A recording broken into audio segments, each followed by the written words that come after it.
Welcome to Homeschool DIY Videos. Today we are going to be teaching you how to process resin. How did you harvest this, and what is it? It is resin, and we harvest this at a local park in Moose Shaw. Do you know what kind of tree it comes from? It comes from an evergreen tree. Evergreen, yeah, and they're big pine trees. So now what are you doing? Now I am heating this up and filtering it so then we can use it for things. So what's happening with it now? So now it's starting to melt down and it smells really good in here. Right. It's really getting potent. It's liquid now, as you can see. So it started out as the little cubes. Now what are you gonna do?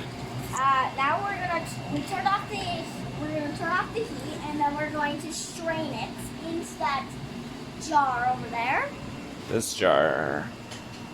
So we're going to attempt to pour it through that tiny strainer. Alright, adult supervision is required here because it is hot, very hot. We're going to try to strain it through this and see how it works. Oh, it's working. Can you straighten it out a bit? Okay.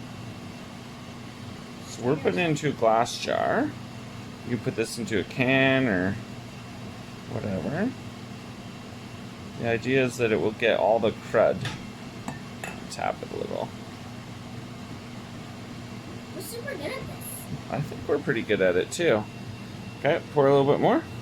Now you notice that we're using a garbage pan. This is a pan that Mom uses for soap and melting beeswax and things like that. I don't think I'd want to do this with my best pan. How about we use the spoon a little bit and see if we can push some of it through. Like if you push down, will it? Or if you scrape along the bottom of the strainer. Just because it's starting to get clogged up. It's like there's beeswax on the bottom. Okay, pour some more in there. You probably will have to replace it anymore. No, I'm gonna clean it. Will it all fit? Will all the rest fit? Pretty close. It's pretty goopy. So we got that whole big jar. And we're only gonna get a little tiny bit out of there, so. That's really cool. It's like waterproof. Okay. So, can we pour that last bit in? Yeah. Ew. It's like candy, but you should not eat this stuff. Yeah, we're not sure if it's edible or not. I don't think I can test. I don't think I want to test it until I look it up. Okay, is that basically all of it? Yeah. Okay, Well, should we just scrape up the front? Into it? Yeah, use your spoon. Okay. Now you can just like kind of like push it against the bottom for Yeah. it to go quicker. And scrape the strainer a little bit. Yeah. Just so that it can get all of it can go down. So this is our finished product here. You can see it's like a syrup right now. Let's see what it looks like when it dries. It's so sticky, you can see it's like impossible to clean out. So what we're gonna try to do is, we saw online, what are we gonna do, Soph? We're gonna light it on fire. Supposedly the resin is quite flammable. Yes. So this should burn it out of the filter and then we can wash normal. Let's see. It does seem to be lighting on fire. And so the guy online said you can use this stuff to make pretty good fire starters. So how long will it burn? It will burn like about 30 minutes. Well, we're gonna say bye to you for a little bit while this burns.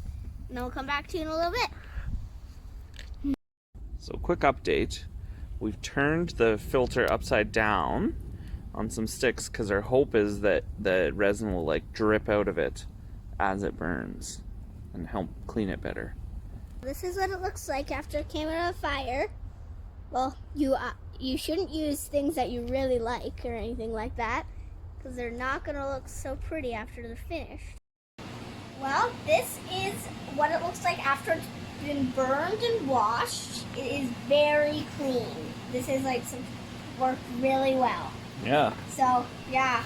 And what about the resin? What's it look like? Oh, the resin is like super smooth and it's really cool. Yeah, it's kind of, once it cools down, it's like rock hard. So the one thing I think I would do differently if I was going to do it again, we just didn't have a tin can, but I think I would store it in a tin can. So because then, yeah, then we could heat it up later if we needed to make it liquid. So but we'll see. Maybe we'll try to microwave it. Thank you for watching Homeschool DIY videos, and make sure to give it a big thumbs up and subscribe down below. See you next time.